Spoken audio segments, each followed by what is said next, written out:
Hello दोस्तों, तो कैसे आप सब लोग। मैं आशा करता हूँ आप सब लोग अच्छे होंगे और अपनी पढ़ाई विधि तरीके से पूरी करे होंगे। तो चलिए दोस्तों, आपने अगर चैनल को सब्सक्राइब नहीं किया तो चैनल को सब्सक्राइब कर दीजिए, ताकि आपको ऐसे कंटेंट हर समय मिलता रहे और आप अपनी पढ़ाई को सही दिशा में ले जा सकते हो। ठीक है दोस्तों, क्योंकि हम हिस्ट्री के जो जितने भी टॉपिक है उनको चैप्टर वाइज कवर करवा रहे हो और बड़े ही शॉर्ट फॉर्म में कवर करवा रहे हैं, ताकि आपका पूरा सिलेबस इन शॉर्ट 1 मंथ में कंप्लीट हो जाए हिस्ट्री का। ठीक है दोस्तों, अगर आप कोई और सब्जेक्ट का भी चाहते हो कि इसी रूप में हम करवाएं, तो आप कमेंट करना दोस्तों। और अगर वीडियो अच्छा लगे तो लाइक का बटन दबाना मत भूलना दोस्तों। ठीक है, हम चालू करते हैं अपने हिस्ट्री के आज के टॉपिक, जो नाम है वो है पुष्यमित्र शुंग। यानी आज हम बात करने वाले हैं पुष्यमित्र शुंग से जुड़े हुए 10 प्रश्नों के बारे में। ठीक है दोस्तों, तो जो हमारा सबसे पहला प्रश्न है वो ये है कि पुष्यमित्र शुंग ने शुंग वंश की स्थापना कब की थी। ठीक है दोस्तों, तो हम बढ़ते हैं पहले प्रश्न की ओर। इसमें क्या पूछा गया है कि स्थापना कब की गई थी। ठीक है वंश की, तो वो की गई थी 150 ईसा पूर्व में।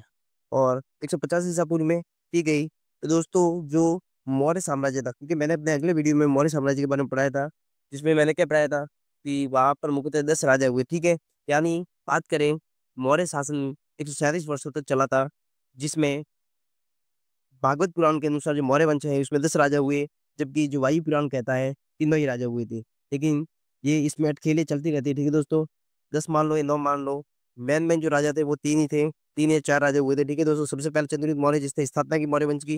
दूसरा कौन था? बिंबिसार। और तीसरा बिंबिसार का पुत्र अशोक।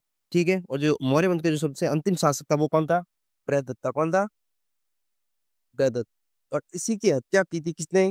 पुष्यमित्र शुंग ने इसकी हत्या करके ही इसकी राजगद्दी मगध में ली।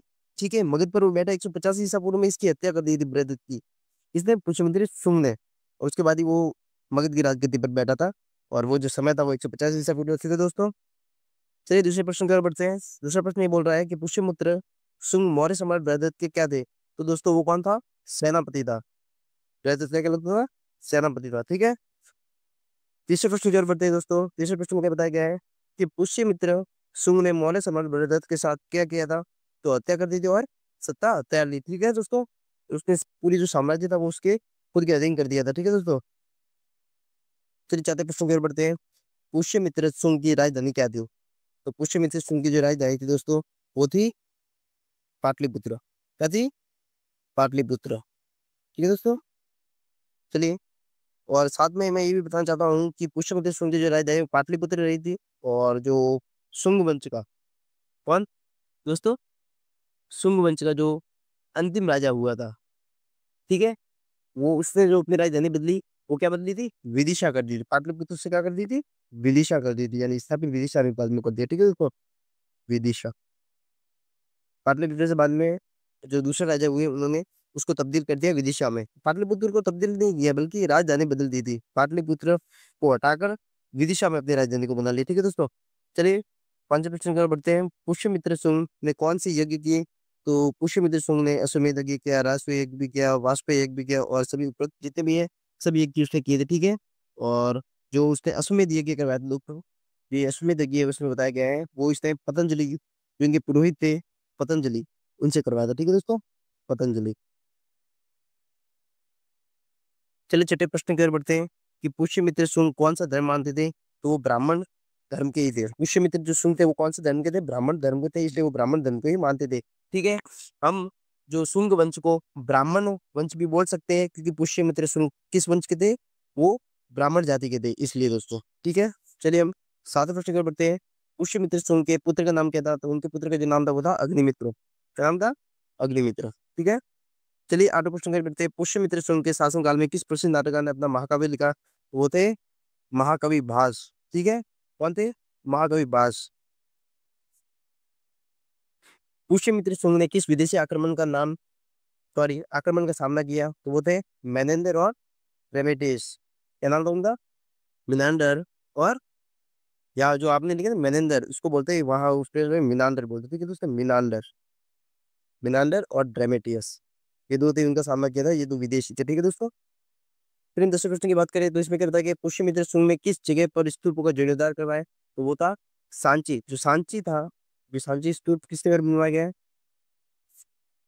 अशोक के द्वारा बनवाया गया है, जिसका जीर्णोद्धार पुष्यमित्र शुंग ने करवाया। ठीक है, और बात की जाए इस वंश के और पहलुओं की, तो हम बताना चाहेंगे जो पुष्यमित्र शुंग ने है खुद से जो स्तूप का निर्माण करवाया था वो स्तूप था बरहुत स्तूप। क्या? जो पुष्यमित्र शुंग द्वारा जो स्तूप का निर्माण किया था वो था बरहुत स्तूप। कौन सा? बरहुत स्तूप। ठीक है दोस्तों, ये पुष्यमित्र शुंग द्वारा निर्माण किया गया था। और इसके अलावा जो देवभूति था, कौन? देवभूति। देवभूति, ठीक है दोस्तों, देवभूति। देवभूति इस वंश का अंतिम शासक था। देवभूति इस वंश का क्या था? अंतिम शासक था, जिसकी हत्या कर दी गई थी। देवभूति की हत्या कर दी थी 73 ईसा पूर्व में। किसके द्वारा? इसके ही एक मंत्री, ठीक है, वासुदेव द्वारा। क्या नाम था मंत्री का? वासुदेव द्वारा। वासुदेव द्वारा इसकी हत्या कर दी गई थी। और फिर जो वंश आया वो था कणु वंश। देवभूति की हत्या करने के बाद फिर उसने अपने वंश कणु वंश की स्थापना की। और कणु वंश इतना प्रभावशाली काल में नहीं रहा, इसलिए हम कणु वंश को सिर्फ बेसिक बेसिक इतना ही पढ़ रहे हैं कि वासुदेव था जिसने उसकी हत्या कर दी। 73 ईसा पूर्व में खुद राजा बनकर कणु वंश की स्थापना कर दी। ठीक है दोस्तों, और हम अब अपने अगले वीडियो में सातवाहन वंश के राजवंश के बारे में पढ़ेंगे। और इसके बारे में एक अलग से वीडियो मैं बनाऊंगा। ठीक है दोस्तों, और इस वीडियो में अगर आपको कुछ भी अच्छा लगा हो या पढ़ाने का तरीका थोड़ा समझ में आया हो तो दोस्तों वीडियो को लाइक जरूर करना और सब्सक्राइब कर देना। ठीक है दोस्तों, अभी के लिए थैंक यू।